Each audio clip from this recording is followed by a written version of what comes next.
کہ جو عورت خوشبو لگا کے بازاروں میں نکلتی ہے اس خیال سے کہ مرد سونگے اور اس کی طرف مانوس ہوں، فرمایا کہ وہ عورت زنا کی دعوت دینے والی ہے۔ تیرا پردہ تیرے لیے بوجھ نہیں ہے، تیرے پردے کی ایک ایک سلوٹ تیری آبرو کا پہنا۔ تیرا برقع تیری عظمتوں کا نشان ہے۔ جب تو برقعے میں سمٹ کر، جب تو شرعی پردے کے ساتھ ڈھیلا لباس پہن کے گھر سے کسی کام سے مجبوراً نکلتی ہے تو فرشتے بھی ادب سے سر جھکا لیتے۔ اللہ کی رحمتیں اترتی ہی اس کے اوپر ہیں جو نمازی ہوتا ہے۔ جو بے نماز ہوتا ہے، اللہ اکبر، حضرت سلطان باہو فرماتے ہیں اسے تو خنزیر بھی پناہ مانتا ہے۔ اور شیخ سعدی بولے اسے قرضہ نہ دو جو بے نمازی ہے، اس لیے کہ وہ رب کا قرض ادا نہیں کرتا، تمہارا قرض کیسے ادا کرے گا۔ اور حضور غوث اعظم رضی اللہ تعالیٰ عنہ جن کی 11ویں پکاتے ہیں، وہ کیا کہتے ہیں؟ فرماتے ہیں بے نمازی کو مسلمانوں کے قبرستان میں دفن نہ کیا جائے۔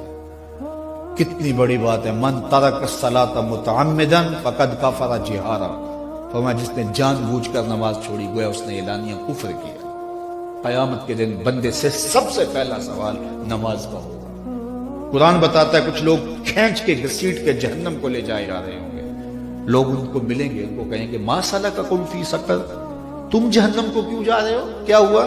تو وہ کیا کہیں گے؟ لم نک من المصلی، ہم نماز نہیں پڑھا کرتے تھے۔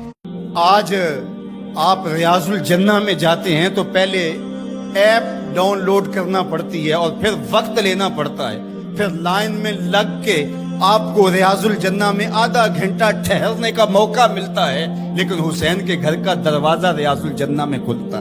جو کھیلنے کے لیے نکلے تو سامنے مسجد نبوی کا صحن ہے، کبھی پیغمبر کی گود ہے، کبھی زہرا سلام اللہ علیہا کی گود ہے، کبھی مولا کائنات کی گود ہے، یہ حسین ابن علی ہے۔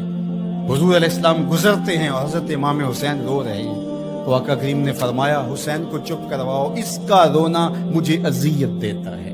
تو بتائیے کہ جب نیزوں پہ حسین ابن علی کو پرویا گیا تو گنبد خضرا میں حضور کی کیفیت کیا ہوگی؟ میں ایک دن گزر رہا تھا فجر کی نماز کے بعد، ایک گھر کے سامنے کافی لوگ کھڑے تھے۔ میں نے پوچھا کیا ہوا تو کہنے لگے کہ فوتگی ہو گئی۔ میں نے کہا کہ ان کا کوئی بیٹا نظر نہیں آ رہا، کہا تینوں بیٹے تبلیغ پہ گئے ہوئے ہیں۔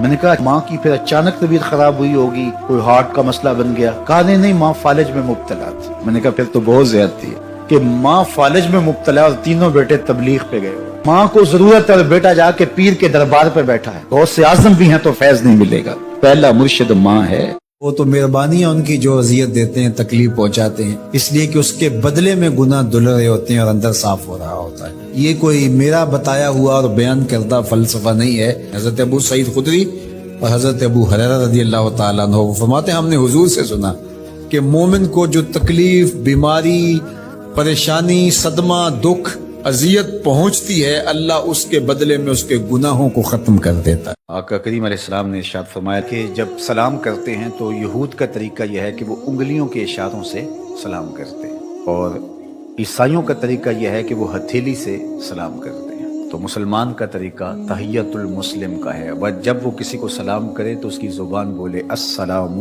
علیکم۔ السلام علیکم نہ کہیں، صرف اشارہ کہیں تو یہ اشارہ یہود کا اور نصارہ کا ہے، مسلمانوں کا نہیں۔